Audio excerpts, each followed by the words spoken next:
or Frank Stanley. He even mentioned Manning Johnson. He even mentioned Louisville, Kentucky in his book. And some of the people that were doing work here, man, at that time frame. It was just names I hadn't even heard. I was like, oh, really? Yep.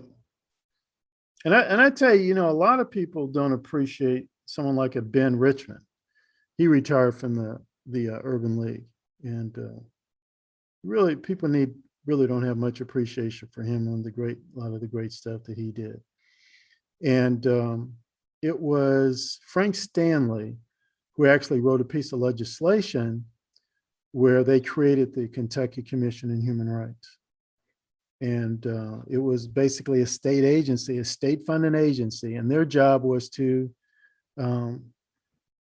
get fair housing laws passed and things of that nature. And my father was recruited for that. He was in Ohio. He was recruited to join that staff. Oh, wow. And Lakin Cosby.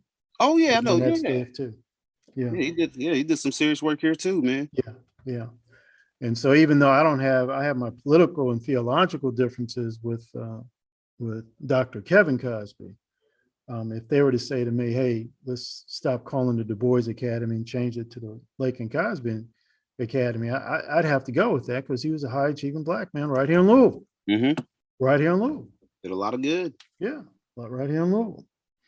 Man, it's been good talking to you as usual, man. I'm hearing that you're getting a lot of good downloads on your podcast and all. What's the news on that, man? Give us the podcast. I did actually finally got some music. Thank God. And a guy from Australia helped me get some music together, man. I did the sound effects myself, but a guy from Australia helped me get the music. I just hit over 2,000 downloads. And I'll be honest, when I first started, I was like, man, I'll probably get, my wife will listen in, a couple family members, but man, I get a lot of people that come up to me at work. Like, hey, man, thank you. Thank you. I'm like, hey, man, I really truly appreciate that. I really do. Because I didn't realize how tough podcasting was because I tell people, do you know what it's like to have to talk to yourself for 30 to 60 minutes? Unless you're stone cold crazy, I guess, it is hard. Man, my wife will tell me, I'll be walking around the house. I'll be thinking of things to say. She's like, who are you talking to?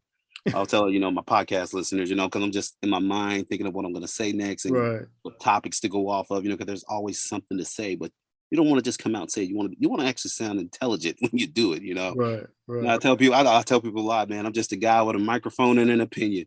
Nothing special. Just decide to do it one day, man. And, I'm going to say the book is still in process.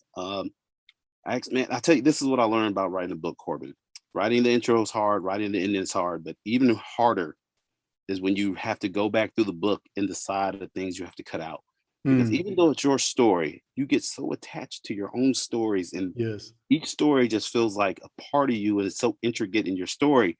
But it's just like, man, I got to get rid of that part, and it's been so hard going back and like, I really don't want to get rid of that because I see where it makes a connection, but it might not make a connection with my readers because it's just a story, of something in time that's really not relevant, but it's a cool story, So I'm in that process now, man, just trying to downsize it.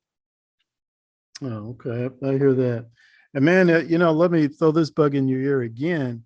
I really think it'd be great if we get more conservative Black podcasters and we sort of come together like this every so often and just talk, I'm all for it, brother. Dialogue. See different ways we can sort of be supportive of one another. Because, really keeping our community out of that whole communist, socialist, Marxist bullcrap is important, not only for us, but for this country and therefore really the world. And then secondly, we have to, I think it's going to be up to more Black conservative podcasters to get our folks focus more on opportunity and on entrepreneurship and supporting the system of free enterprise. African nations are sort of coming around to that the hard way after decades and decades of mismanagement and deprivation and famine and things like that. They begin to realize, hey, government cannot do this. The Revolutionary Party cannot do this. What's going to bring us prosperity and stability is property rights and entrepreneurship and a system of free enterprise. And then they come here and then they kill it, man. And somebody told me that Nigerians are probably the most successful class of Black people in America.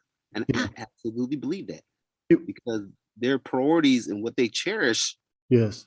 as opposed to Black Americans, like they cherish education, hard Yes. work. Yeah. We Yep. like Jordans and what little Boosie didn't put out on CD. That's, that's what's our priority, and that should not be our priority. It has to be our Right. education because, and we got to have a vision. And like the Bible says, where there's no vision, the people perish. People Black perish. Americans, man, we don't have a vision for ourselves besides what we're letting the government give to us. So Right. we gotta take, freedom comes with responsibility. Yes. People don't realize that, man. That's right. That's right. Well, brother, let me end it here. Let's keep in touch. Let's do it again soon. I'll also be telling you to send you emails about some folks I'll be interviewing, just to give you a heads up on that. And of course, keep in touch with me about your book and also, the success of your podcast. And if you're able, I need to get you on mine, Corbin. Sounds good. I'd love it. And then let me know if you're ever able to connect with some other Black conservative podcasters. All right, man, as usual, it's been good. Thanks, Corbin. I appreciate it, man. You take it easy. You bet, brother. Yes, sir.